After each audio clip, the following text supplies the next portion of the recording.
presented by Diary of Stories. A famous story. Among other public buildings in a certain town, which for many reasons it will be prudent to refrain from mentioning, and to which I will assign no fictitious name, there is one anciently common to most towns, great or small, to wit, a workhouse, and in this workhouse was born, on a day and date which I need not trouble myself to repeat, inasmuch as it can be of no possible consequence to the reader, in this stage of the business at all events, the item of mortality whose name is prefixed to the head of this chapter. For a long time after it was ushered into this world of sorrow and trouble, by the parish surgeon, it remained a matter of considerable doubt whether the child would survive to bear any name at all, in which case it is somewhat more than probable that these memoirs would never have appeared, or, if they had, that being comprised within a couple of pages, they would have possessed the inestimable merit of being the most concise and faithful specimen of biography, extant in the literature of any age or country.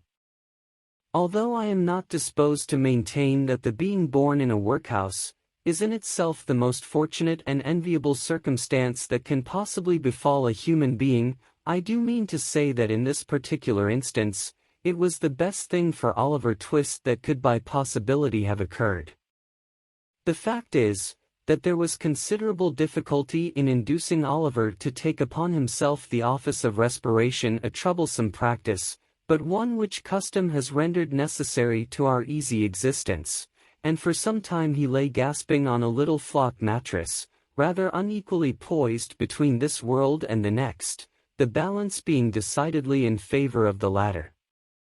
Now, if, during this brief period, Oliver had been surrounded by careful grandmothers, anxious aunts, experienced nurses, and doctors of profound wisdom, he would most inevitably and indubitably have been killed in no time. There being nobody by, however, but a pauper old woman, who was rendered rather misty by an unwanted allowance of beer, and a parish surgeon who did such matters by contract, Oliver and nature fought out the point between them. The result was, that, after a few struggles, Oliver breathed, sneezed, and proceeded to advertise to the inmates of the workhouse the fact of a new burden having been imposed upon the parish, by setting up as loud a cry as could reasonably have been expected from a male infant who had not been possessed of that very useful appendage, a voice, for a much longer space of time than 3 minutes and a quarter. As Oliver gave this first proof of the free and proper action of his lungs, the patchwork coverlet which was carelessly flung over the iron bedstead, rustled, the pale face of a young woman was raised feebly from the pillow, and a faint voice imperfectly articulated the words, "Let me see the child, and die."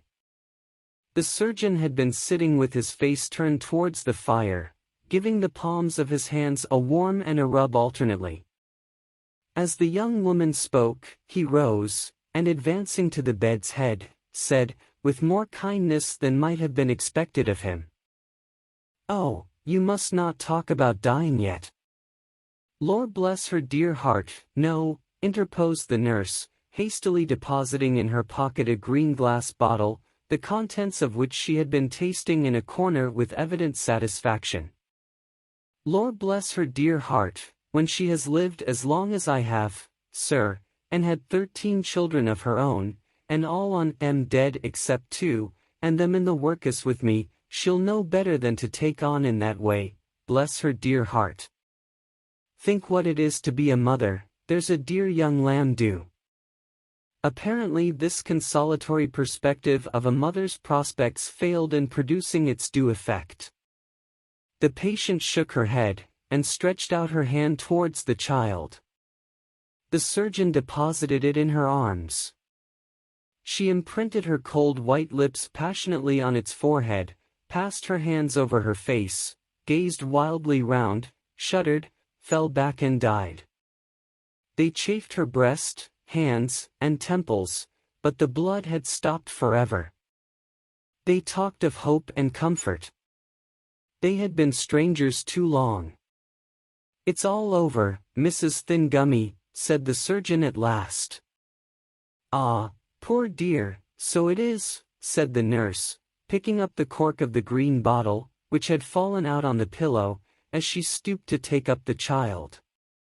Poor dear. You needn't mind sending up to me, if the child cries, nurse, said the surgeon, putting on his gloves with great deliberation. It's very likely it will be troublesome. Give it a little gruel if it is. He put on his hat, and, pausing by the bedside on his way to the door, added, she was a good-looking girl, too. Where did she come from? She was brought here last night, replied the old woman, by the overseer's order. She was found lying in the street.